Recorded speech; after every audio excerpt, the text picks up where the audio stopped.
Welcome to today's show. I am really excited because my friend Vicky from Actually Aspling is joining me today to talk about some survival skill tools, just some survival topics, because school has been traumatic for most of us. Not going to lie here, middle school, high school, oh man, those were just like the cringeworthy segments of my life. Those are the times when I felt really awful and it was just trying to navigate and survive on a social level, but then the whole academic thing, because I grew up in a time frame where you had to go to college, you had to make these grades, and you had to do this because everything was weighing and it's going to affect whether or not you got into a quote unquote good college, right? And if you got scholarships and all this stuff, so there was so much pressure. Hi, I'm Carol Jean Whittington, and you're about to experience the new way to thrive in life and relationships as a late identified autistic by unveiling who you are, what you love, creating balance, and being the leader and creator of your best life. Get ready, because this is where we go against the mainstream. We say no to outdated society norms, and we say yes to who we are in order to create a joy-filled, balanced, and more neurodistinct world. Ubuntu. Welcome to Mind Your Autistic Brain. Welcome to the show, Vicky. I cannot wait for you to share. Thank you for having me on the show. I was going to say I'm excited, but honestly, I didn't like school at all. So hopefully I'll be able to share some tips and things that will help someone else go through school. That's what I'm hoping for because I didn't enjoy it. So hopefully someone else will enjoy it. I know it's kind of like school enjoyment. And it's kind of funny though, because things shifted for me when I got to college. And I think it happened for you too, it seems. I mean, anybody that's going for their PhD must like school a little, Vicky. I primary school, I didn't really like pay attention to because I was so young. Like secondary, high school, I hated. Like just hated because I was a teenager and everything was changing and it was really difficult. But as soon as I got to like university, the pressure just like was released. I mean, you still have like deadlines and stuff that you have to like work towards, but everything is like so much more relaxed. In a way, it's easier and you don't have to like go around making friends because you have like classes with people like once a week. So there's not like any point. And it's just nicer to be able to go off, sit by yourself, just get on with things. Yeah. And for me, the big shift in college was that I could choose what I was interested in to study. Yes, they have those requirements, but it was more like I had this choice and it wasn't just these rote subjects. And that always bothered me in school. It was like I would just be getting into a history topic or a discussion we're having and the bell would ring and you'd have to go to science or something else. And you were constantly shifting gears. And for me, as not knowing I was autistic and that I need transition time, that was stressful. It is because I remember my school timetable. It was like blocked out, and I'd be like, okay, so I'm in this building now, and then I've got to go all the way upstairs to another building, and there's no time. So you're constantly running around trying to find your classes, and it's exhausting and it's a lot to like manage. And especially because you're going from, say, like maths to science, then to English, your brain has to just like switch straight away. And that is a lot. It's really overwhelming. I didn't even notice that was like the causation, the root causation. I mean, not that I was just autistic and ADHD, but just having to like constantly shift gears and it was just like trying to drive an automatic, driving a stick shift. And it's just like I was burning up my clutch. I was just, really sucks. So what are some things that you found that sort of helped you navigate this, or even in retrospect, looking back, some things for people to try now that you've identified, man, if I'd have done this now that I'm doing it, this is a huge help. What are some of those things, Vicky? Because I know you got a list. I think when I was going through it, I didn't think about it. I just did it. I was like, well, I need to get to this class. I need to do it. I don't want the teacher to tell me off. So just do it and get on with it. But looking back, one thing that I wish I'd have asked for and that you can ask for is if you can leave your lessons like 5 minutes early, because then you have, and I mean, it's only 5 minutes, but you have a little bit of time to beat the crowd. It just gives you time as well to process, okay, I'm here. This is the class. Okay, I know what I'm doing. And it's a breather. So definitely ask if you can leave like your classes a little bit earlier, just because that is an accommodation that schools, they can do. They don't like doing it, but they can do it. If it means you're going to like get on with your day better and feel more comfortable and feel like you can learn more because you're less overwhelmed, then yeah, it's great. All right. So tip number one is to ask for the 5-minute leave your class early accommodation, so that, look, you can get in the hallway when there's not like 500 people crowding you, because that always drove me insane. It was so loud and I hated people touching me, and people were always pushing past me down a hallway. Second one, like the good perk to that one is you can go to the bathroom when there aren't like a million people in there trying to do business and fix their hair and just go in there for other things. And it's so loud because of all the tile. So, okay, that 5 minutes would have been huge. Wish I'd have had that one. Oh God, definitely go into the bathroom. I'd either go during class or I'd want to go before everyone else, because you get people in there like that are smoking and putting the makeup on. And it's like, I need the toilet. Can you leave, please? But you can't say anything. So I just didn't go to the toilet for ages. I know, I would hold it forever. And I would find like times when the teacher would actually let me out of the classroom to go to the bathroom. And I would just be like, oh, it would just be like the time I could actually quietly sit. And sometimes I'd just kind of hang out in the bathroom quietly during class just to regroup for a minute. And I didn't even realize I was doing it for those sensory reasons. It's that few moments to just sit with yourself and like self-regulate and think, okay, I've been to the toilet. I feel better. I feel like I can go back to class now and actually maybe pay attention. Totally. Okay, what you got next? I also think figuring out, it's a good thing to like see if you can ask for your timetable, like your schedule ahead of time, because that can be really, really helpful. So if you know that you've got classes that are in different like buildings or across the school, you can like, as if you've got that 5 minutes, you can definitely plan the quickest route to get somewhere or the best way to get somewhere. And I think it really helps to help you familiarize yourself with where you're going, what lessons you've got. I just got my timetable like the day I started, I think, and I always spent so much time trying to figure out where are my classes, what am I doing, where am I going, and it was just a lot.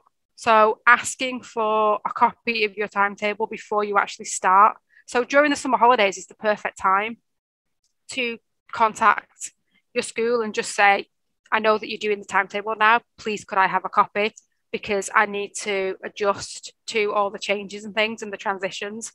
And it's reasonable. They should give you a copy of the timetable. Okay, I love that, because in school, elementary, middle school, high school was the worst. Like high school and college, those two were really tough. Now you got to remember too that I went to 3 universities in 3 years in 3 different states. I was navigating a new campus, pretty frequently. I finally did settle. Okay. It just took me a little bit. But, just that was a huge stress for me too, Vicki. Trying to navigate, like, how do I get from this class? And you only have that small window that they give you. So if you're asking for that extra 5 minutes, this helps you be able to have a breather and get where you're going without feeling pressured to hurry up and get there. Because for me, that was always like so stressful. And especially because I was on campuses that were really huge. And so one building can be on this side of campus and your next class is all the way on the other side. So, sometimes I had to get a bicycle at LSU because the campus was so big so that I could get from one class all the way across campus to another class, because I didn't realize when I scheduled it that that's what happened. So I'm going to add to that tip So when you ask for your schedule or your timetable in advance and you say, look, I want to get this, also ask if it's a new school for you and you've never been on the campus and everything is completely new and you don't know anything about it, ask for an ambassador or someone who is there that's part of the staff who can meet you and take you from one class to the next. And you can and have them get a map for you so that you can draw on it, make some notes, and the person can physically walk you. So you're not trying to figure it all out. It takes a little stress off. I got smart by the third school and figured out how to ask for that. I find that really, really helpful. So having that one person as your like nominated person. So if you need help getting to classes or you need help with anything, there is someone that you feel comfortable you can go to and say, look, this has cropped up, or oh, can you take me to this place? Can be really helpful. I know when I was doing my master's degree, I found it really difficult because we didn't have like set classes very often. So I needed somewhere quiet I could work because I used to sit in the cafe, but it's really noisy. So I used to spend a lot of time talking to, he was the student president for my university, and he was fantastic. He was great. And I said to him one day, I said, look, can you show me now and write down like a list of all the quiet spaces that I can go to on campus so I know in advance where to go? So he took me on a tour of the campus and just like showed me all the different classrooms and all the different like quiet spaces. And then he made a list of them and gave it to me. And that was so helpful. It's like, oh my gosh, that's genius. It's like knowing where quiet spaces are, knowing where exits are, and knowing where bathrooms are. It can be really helpful. And having someone that can show you those things so you can like familiarize yourself with it is really helpful. Okay, that is so good. That is really good because I sort of had to just sort of figure out on my own where those quiet spaces were. Because I'm like you, I had to have a place to kind of sit and think, or be able to work and concentrate. And even on a small college campus, like even when I was at Spring Hill, I think I managed to find like, 2 or 3 little quiet nook kind of spaces, and it makes a huge difference. But if I had thought about it to ask somebody for that up front, oh my gosh, that would have saved me a lot of time. Good one. Really good one, Vicki. The last thing that I can think of that would have helped me is I had a friend who I'm an adult, but I wasn't friends with him in high school. He was diagnosed as a child. So in high school, he got lots of support. And they had this place called Learning Support for people who had like diagnoses and things where they could go, and they had like extra classes. But it was a place that at break times and lunch times that they could go out of the way and just sit. I think you could use a computer or you could read, or it was just a safe space where you could go. So you didn't have to like me awkwardly stand in the corridor with people that weren't really my friends trying to make conversation that was really awkward. So I think finding out if there is a space for social times, like break times that you can go to so that you feel more comfortable. Because I don't want to awkwardly socialize with people. I would have rather had like a space I can go to.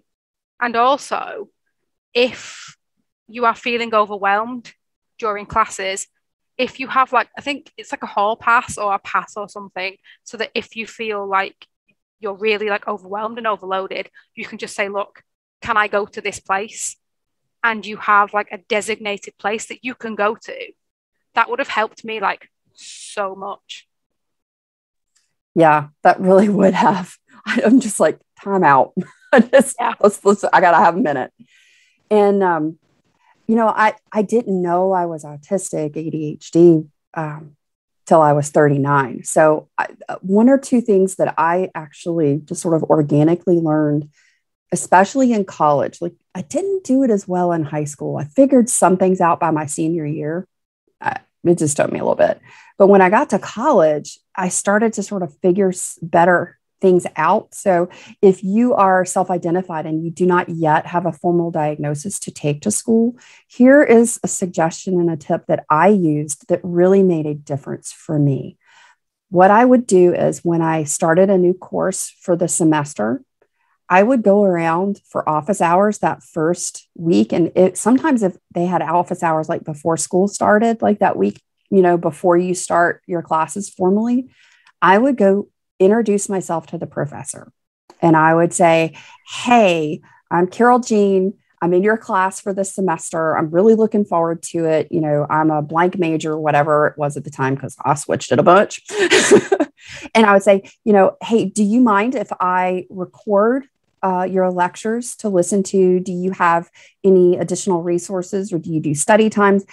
And I said, I know this is normally covered in your syllabus, but I just wanted to talk to you first because for some reason, I have a much better experience and I do better learning if I have a couple of these things. And it's nothing that you have to do for me, but it's just some things that I just want to check to make sure that this is something that you allow in your classroom. Because everybody's a little different. Some professors, most of them don't care if you record the lesson.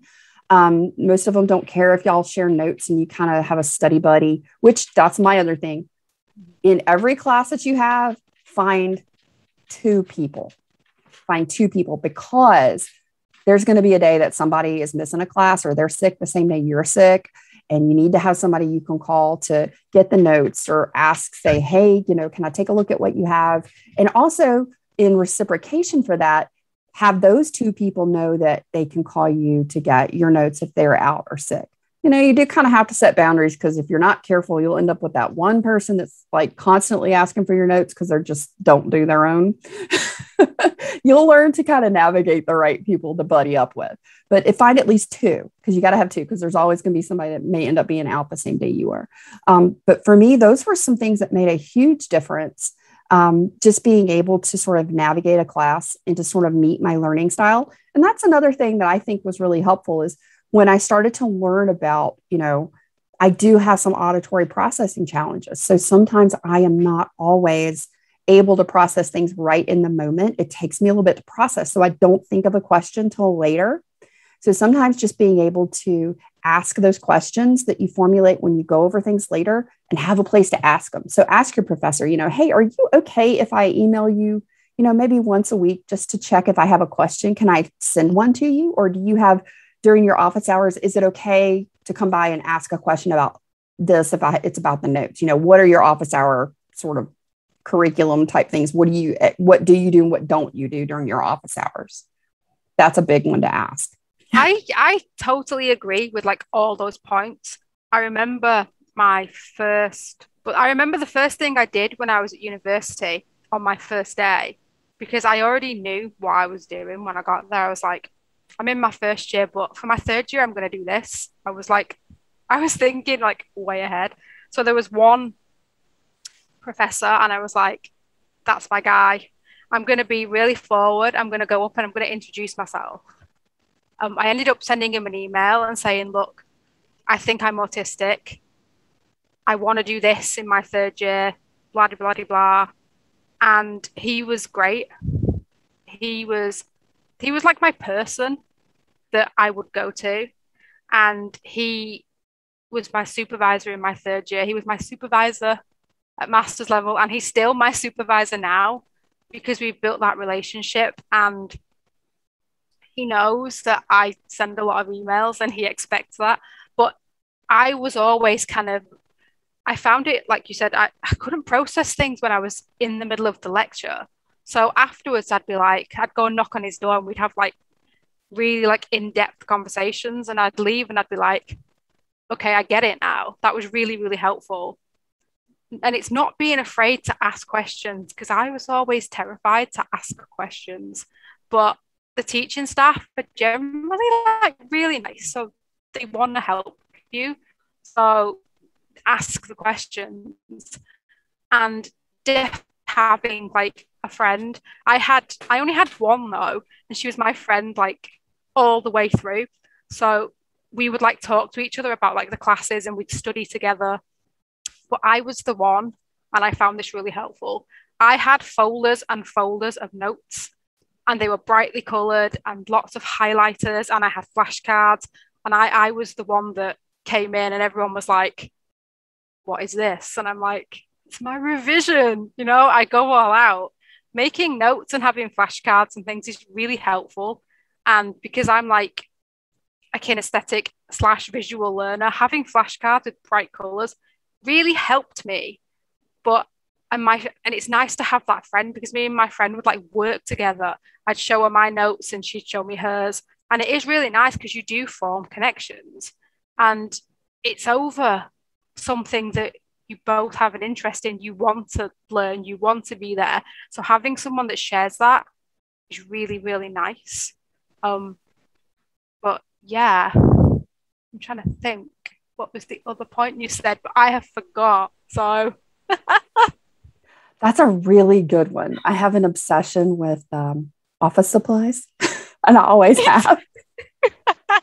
I know we have laughed and like commiserated in the fact that we have, hoarder level when it comes to office supplies. So I'm like an entire basket of colored highlighters and pencils, and I have all different size index cards, lined and unlined. And I have folders, and I got to share with you my new binder. Oh, wow. I mean, okay. I saw it and I'm like, I have to have that. And the thing is, if you have bright colors and things are appealing, I find it easier to learn because I take it in more. Well, and it's also, it's like, I discovered, and I'm just going to say, I use lots of different highlighter colors. And I even do it in my Kindle. Like when I'm reading and I highlight something, I have a specific color for a specific thing. Right. So, okay. Yes, you too.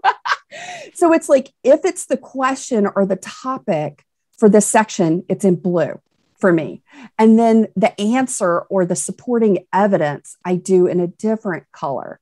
And I will do it, and if it's a secondary or tertiary, then it has its own little color because it's not the main point, right? And I noticed that for me, it has a lot to do with that dopamine hit from my ADHD side of my brain. That's like, I like the variety. I like the stimulation. Because like you, I'm a kinesthetic learner. I'm very auditory, but my processing can be slow for certain things. Like from music, it's super fast. And I can remember a lyric the first time I hear it. I even have like what I call predictive lyric ability.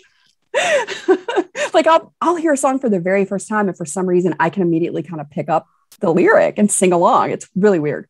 Apparently no one is normally doing this. People are like, that's weird. How do you do that? I was like, I don't know. I could sit in a classroom and not be able to process something, but I could hear a song and it's different. It's just one of those things. But knowing and kind of learning those things about yourself and your learning style, and just doing something that makes you feel comfortable, but makes you feel happy while you're doing it, is really important. It makes all the difference. I like things to be pretty, and I like them when they look nice. It makes me happy. So if I can make my boring lecture notes look nice, I'll want to read them.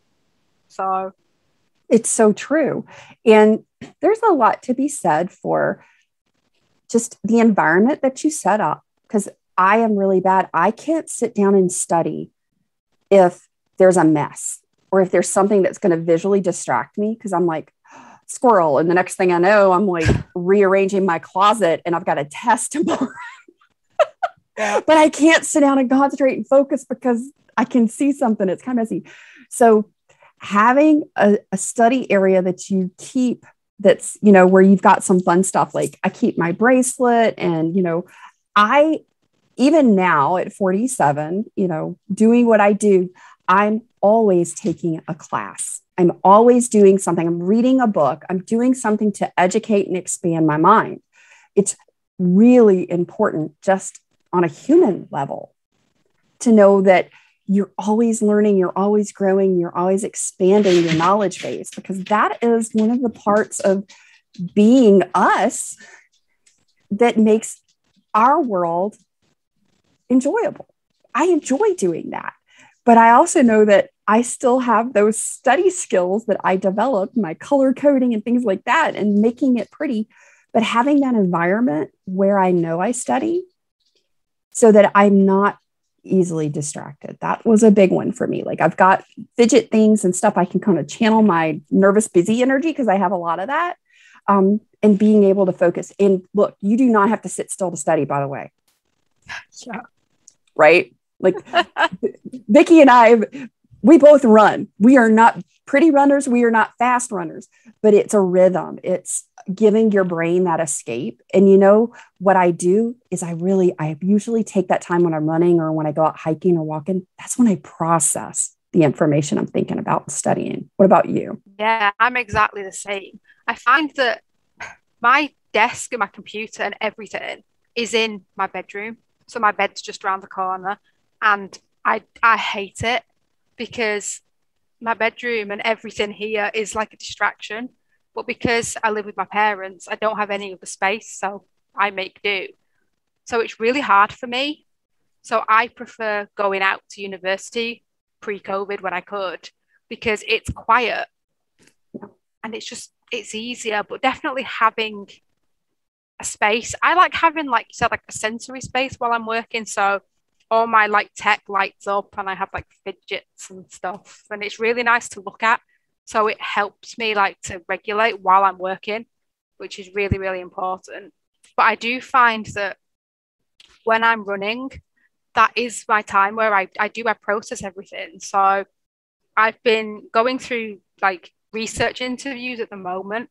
And when I'm out running, I'll think, oh, yeah, that's a really great thing. And the idea will come to me while I'm out because I'm in the zone when I'm running. I'm so focused. And that's when I get my great ideas. And it's great because then I can come back and think, that was a great run. It was actually a really bad run and I was really slow, but I got really good ideas from it. And it's fantastic. I love that. I love that. I don't even focus on my time. I don't look at that. I mean, I look at my distance for the simple fact that right now I signed up for this 160-kilometer challenge. And I'm over halfway there. It has been a slow, steady process because I started it at the end of January and I'm just kind of there. But I was thinking about the other day, I was like, that's not what it is. It's my mental health time. It's my processing time. And like you, that's when I get my really great ideas. That's when I like solve a problem that my subconscious has been working on. And that was another thing. It's like when I run into things that I haven't figured them out yet. I haven't solved the problem or the penny hadn't dropped, so to speak, and it hasn't made sense to me, something that I'm learning or studying. What I found is the more I try and focus and force myself to understand it, the more resistant my brain is to solving it. But I noticed that when I just go, okay, and I trust that my subconscious brain's going to solve that problem. And I'm just going to set it to the side. It'll come. Yeah. And it's amazing because it's usually on those walks or those runs where I'm thinking about something else that all of a sudden, boom, there it is. I find that as well. And the weird thing is, I hated running when I was younger because we did cross country at school and it was awful. But as an adult, I love it. It is that time where I can just get out and just forget everything and just go and have a nice run. So I think I'm not necessarily saying people should start running. Try it, see if you like it. You might like it. You might actually enjoy it.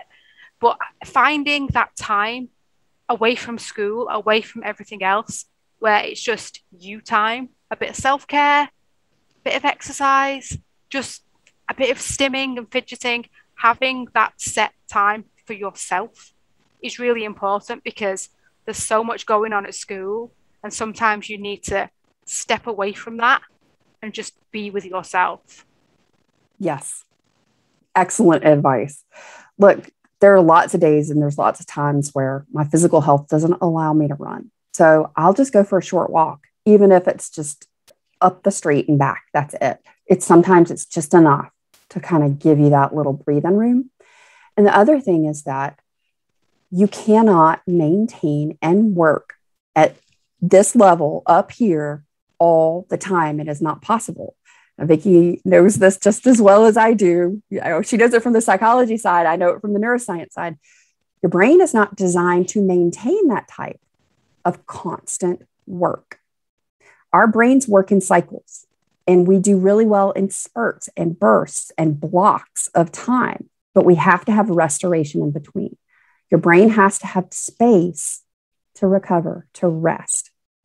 And honestly, when I started to put in those blocks of time in those areas of rest, just to go have fun, just to play. I mean, go jump on the trampoline at the neighbor's house. I mean, there's just certain things that I do. And I learned over time it was really important to do in order to really be effective and efficient when I was working.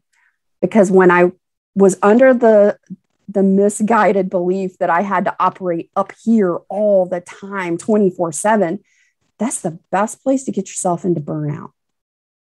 Mm-hmm. It is. And when I was in like high school, middle school, all I did was like stress about school. And I was so focused on like getting really, really good grades that took over everything. And then I lost a lot of like time, because I look at myself now and I'm like almost 30 and I think, what did I do that was like fun when I was in like high school? What did I do when I was a teenager? Like late teens, yeah, I had fun. But I missed so much because I was so worried about my grades and everything around me that I missed out on so much. And I was so exhausted by everything. Giving yourself time to just go and have fun. Well, there's a lot of research out there about how play really changes your life. And play is not just for children. It is even more for adults. It really is. And I found that I found and reclaimed that sense of joy and wonderment in my adult life when I learned to play again. Or play for the first time, really, because I didn't play as a child. I don't know about you. I didn't play. I was very serious. Yeah, I was kind of like that. I'd play by myself and I was very in on myself. So I would play with myself and I'd talk to my toys. But I wouldn't like play outwardly with anyone else. And one thing that I think is important as well is that when you're a child, your parents, like, they want you to play and you have imagination and play with toys and things. But then when you get to your teens and you're in high school, it's like, oh, well, you can't play anymore. You're a teenager. You're going to be an adult soon. You can't, that's not age appropriate. You're in school. You need to focus on that. And don't be silly. You can't go out and play with your friends. But it's important as parents that you let your child play. Just let them. They need that time. And as an adult now, I have toys and things. I have like toys all the time. And my parents think that, why are you buying more toys? And I'm like, I like toys. Toys are fun. Oh, but they're not age appropriate. And I'm like, I don't care. It's my enjoyment. And I love that. And for a parent to say, no, don't play. Don't take that time for yourself. It can be really difficult. So give playtime. Absolutely. And, one of the things I even have in the introduction for this show is that we go against the mainstream. We go against societal norms here. And one of those is exactly that. The societal norm may say, and it's an old, outdated, broken norm, because we know that it's broken. We know that all people of every age need to play, that toys are not just for toddlers. Toys are for everybody. It brings enjoyment. And here's the thing. That's the shift we're making. When we start to have this conversation here together and we start to shift those broken societal norms, it's not that we are too old for toys. That's silly. Really, let's think about it. That's silly. We're never too old for toys. That's just this, you have to be grown up and very serious to be an adult. Well, people, we know that is a broken belief. We know that that's not true. If you look at people in the world, you look at adults, you look at like a million different millionaires that are out there today, they play. Anybody that you see that's really happy, that's successful in what they do, and they found a balance between work and play, they're the most fulfilled people. So why in the world would we deny ourselves the joy and the pleasure of play as an adult? Because you know what? I can adult and still play. It's like the whole special like interests, things like focused interests. Like I always used to find that school was a nightmare, and when I came home, I would obsess over like something. So for me, it's like sculptures. So guess what I'm doing? Have you heard about this? Have you heard about this? And such a body. It was made by this person, and it was this year. And I'd go into all this detail about this thing because it was a way for me to like de-stress and self-regulate after a hard day at school. But my parents are very, oh, well, we've just come home from work and we're tired and we just want to sit down. We don't want to hear about your interests again. You talk about them all the time. It's tiring. Can you talk about something else? And I hate that. This is a thing that I hear so often. It's like, please let people, autistic people, engage in their special interests because that is self-care in a way. And you may be tired of hearing about it, but enthusiasm and passion and the joy we get from that is incredible. Whether it's age appropriate or not, for me, coming home from school and engaging in that interest just like changed everything. And it allowed me to cope going into school the next day. Absolutely. When you come home from school, guys, you do not have to immediately get to your homework. You don't immediately have to like get it done in order to earn your playtime. You have just been in school for 8 hours. You have earned some rest. Okay.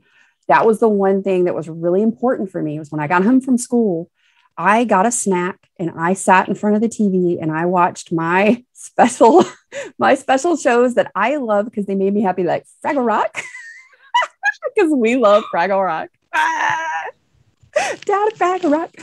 And by the way, I'm still singing that song through my head since we talked about it the other day. But being able to have that time to just like do nothing, to be quiet, to be still, to engage in something that brings you joy and that's fun for you. It would take 2 or 3 hours for me to get to a point where I had the brain power and the bandwidth to do homework. And if I was up till 9 or 10 o'clock at night to finish, so what? So what? It is not like prescribed bedtime is going to make a difference because all I would do is be laying there wide awake. And it just made me physically stressed. So parents, adults, kids, when you get home from work, it was the same. I mean, I would work all day long in a corporate job and as a hospital administrator. I'd come home and I was done. I had just exerted all my energy doing a million different things all day long. I had walked 5 miles around a hospital in a pair of heels. You know, it was time for a break. And when you get home, having those routines set up and those healthy boundaries for yourself, for your children, for your spouse, because everybody needs that time when they first get home from work or school or whatever it is that you've been doing for the day, to be able to just unwind and transition. And then it also allows you to restore that energy so that you can be a really great parent. You can be that really great spouse. You can be that really great kid or even, you know, brother or sister, because you've got the spoons to show up and just sit and listen to somebody or to talk and have a conversation. I think we all have to be able to recognize that the people in our life, even if they're not neurodistinct like us, they need that time too. And we all have to find sort of that balance in our relationship so that we're being respectful and honoring of one another. And I think, like you said, coming home and watching TV, I would do that, but I never really understood until now why I need that time. Because like you said, you have just done a full school day. Your brain has been on maximum all the way through, and you need time to process everything. It is a lot. And I think this is one thing teachers don't really get as well. It's like all the homework, it's a lot. And you are expected to go home. And then the first thing you do is do your homework. Then you can relax. But if you've not got the capacity or energy to do your homework, you're never going to do it. It's never going to get done. So having that set time, like you said, is so important. And it's just letting go of the comparison and the belief that you have to do something a certain way. You don't have to do anything in any particular way. I say all the time, you don't have to. You don't have to do anything in any particular prescribed way other than what works for you. And take the time to be the scientist in this and sort of figure out what works. Try some different things. Be in communication and observation of yourself, of your children, or if you're the child, be observant and kind of bring it up to your parents to say, hey, I noticed that when I get home from school, I need a minute. When you get home from work, Mom, do you need a minute? Do you need some time to process and, not have us asking a million things, because I know that I need that time when I get home from school. And when you relay things in that way, people go, oh, yeah, I do. And they start to reflect and notice how they feel. And if you say you need something too, then they're like, if I feel this way, maybe they feel that way too. And when you start to share that, that's when things start changing. And that's when we've got that deeper, truer connection to better understand one another. And we're bridging that gap that happens so often. As you said, it is so important to communicate that, because otherwise my parents would be like, why are you doing that? Why are you not doing what you should be doing? But then once you say, oh, well, I'm just taking a break because I need a bit of space, I need to process everything, it's like, all right, okay, that's fine. So having that two-way communication is really, really helpful. And it it strengthens your relationships as well. It does, because it shifts, we tend to, you're the psychology person here in this relationship. But what I've learned, Vicki, and I'm sure you probably have some things to add to this one, is that, with alexithymia, I wasn't always able to express or identify. Like I would feel all the feels, but I didn't know how to identify it, to explain it, or to even know what that was. And if I had had someone to say to me, hey, when you get home from school, what do you notice? What are some things that you're starting to notice? Like, what do you avoid doing? What do you try and seek to do? And sometimes just those little highlights help you talk through and sort of identify what it is that you need. Because I couldn't identify that that's what I needed. I was avoiding schoolwork. I dropped my backpack at the back door in the laundry room, and I wasn't getting it till I was ready. And that's just sort of like one of those identifiers. It's like I immediately needed a snack and I wanted to sit down and please don't talk to me. My ears are tired. They feel like they're bleeding after 8 hours of listening. But I didn't know how to express that. But my behavior, my choice in activities spoke to that. So if I was able to identify that or have somebody help me identify that earlier, it would have helped. What do you think on that one, Vicki? I agree with completely. It's a process of like trial and error. If you're doing it for yourself, you have to figure out, okay, well, what am I doing? Why am I doing this? And it is identifying what you need. But having someone, if you're a parent, to just kind of work through it with you and say, look, what do you do when you come home? Let's unpick it. Let's have a sit down and think, what do you need in order to help you do your homework, or in order to help you get a few more spoons? I think that's a great idea, and it is really helpful because I could recognize how I was feeling. I knew that I was sad or I was happy, but my issue was I couldn't express that. So I would feel it, but I didn't know how to tell someone, this is how I'm feeling. So a lot of the time I would write letters to people because that was my way of figuring it out.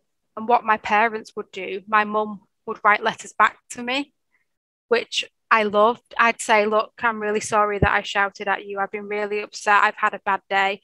And she would write a letter back saying, look, I understand that school is making you anxious. And I'd be like, school is making me anxious. She's right. And she had picked up on stuff that I didn't realize, which was for me really, really helpful. So I was able to express how I was feeling, but I was also able to learn what was going on, which then me and my mum were able to figure out, okay, this is what is actually happening and this is what you need. Oh my gosh, that is so brilliant. I love that. I love that. Oh, that is so good. And I think, speaking as a mom, I had to be aware of my own needs in order to show up and help my children navigate their needs. And that was one of the things that made a big shift in our household, because I wasn't snappy and I wasn't impatient and I wasn't yelling because I hate yelling, but I had turned into a yeller because I was so burned out. I was so frustrated and my needs were going unmet so long. I had been denying and suppressing them, trying to perform this list of things that I was supposed to quote unquote be doing. And I wasn't playing and I wasn't having fun and I wasn't self-caring and I wasn't doing anything. I was doing all this stuff for everybody else I thought I was supposed to be doing. And guys, just so you know, your house does not have to be like showroom perfect. You do not have all your laundry done. Oh, that is relatable. Every time we have someone come round to the house, my mum is always, everyone, quick now, tidy the house, tidy the house. But you live in this house. It's lived in. People aren't going to expect it to be spotless. But there's that old broken societal norm and societal belief that, we've ascribed to somewhere along the generations. Our grandparents told our parents, and our parents are telling us, you're being judged on how clean your house is. And that is speaking to who you are and your quality of person and all this kind of unspoken stuff that nobody talks about. Guys, if I go to somebody's house, I am not going to see how clean their house is. I am not walking around with a white glove checking the baseboards. I mean, come on. My mother would go bananas for like, oh my gosh, it has to look like a museum. Don't touch anything. Everything has to be clean and everything's in its place and there's no clutter. And, that's really nice. And you have a place for your eye to rest. But the stress to maintain that is just horrible. And I don't go see somebody's house. I go see them. Remember that somebody's there to see you, not your house. And if they're there and they're tacky enough to say something about the quality or the state of your house, that is not your person. That's on them, not you. And the thing is, with that and with everything and taking time for yourself, it's setting boundaries. I know for me, as a university student, I live with my parents and my husband, and we have a 4-year-old. So I have to firmly set my boundaries. I have to say, look, this is my study time. This is when I am unavailable, and that is my boundary. So it's hard when there's so much else going on and you do need to study. So setting that boundary and that time for yourself to actually get your work done is really helpful. Oh, that is a really good one. I'm like you. We are living in a multi-generational, multi-family existence right now. We moved to Colorado and we built a house, and Josh said, I don't want to live here. This isn't for me. We moved cross country to Kentucky. And so we're all living together while we're finding property, while we're waiting to build houses, because the cost of construction materials is ridiculous right now. Because of all of the worldwide factors over the last 2 years. So in that, you've got more noise than if it's just you and your spouse or just you and your kids. You've got more personalities and people and things to navigate. And it is so important to be able to set those boundaries for yourself, to make sure that you've got things in place that help you restore your energy, even in your own home environment, and to make sure you're communicating those with the people that you live with. It's really, really important, because it's not just about your boundaries and your restoration. It's also making sure and helping those that live with you get theirs and set theirs too. Sometimes not everybody knows how to do that. It's a learned skill. And that it is. And once you've set your boundaries and other people know, look, she's not available at this time, you can set up your own routine, especially like for going back to school after the summer. Having like a plan, like a detailed plan, and having a routine ready to kind of get back into is really helpful. Yeah. My youngest son starts school back on August the 9th, and he and I were talking yesterday. And I said, okay, have you gotten your schedule yet? Do you know what your classes are and where they are? You know, he's going to be a junior. And so this is a school he's been going to for 3 years. So he knows where everything is. But it was just one of those things. And I'm like, hey, what are you doing? He's like, well, I'm about to go to the movies with some friends. I'm like, okay, that's great. Have you gotten your supply list to go ahead and start planning? I said, because, this is August 1st and you've got 9 days to start getting ready. And I said, a week is a good bit of time. I said, because if you start doing just a little bit, just break it down and just do a little bit, one thing each day, it's going to be a lot easier than you trying to cram it all in to the night before. And, mom, dad, and grandparents don't want to run you to the Dollar General when everything's bought out already the night before school starts. Because, that's one of those things. It's like I can't do it for him because I wouldn't be helping.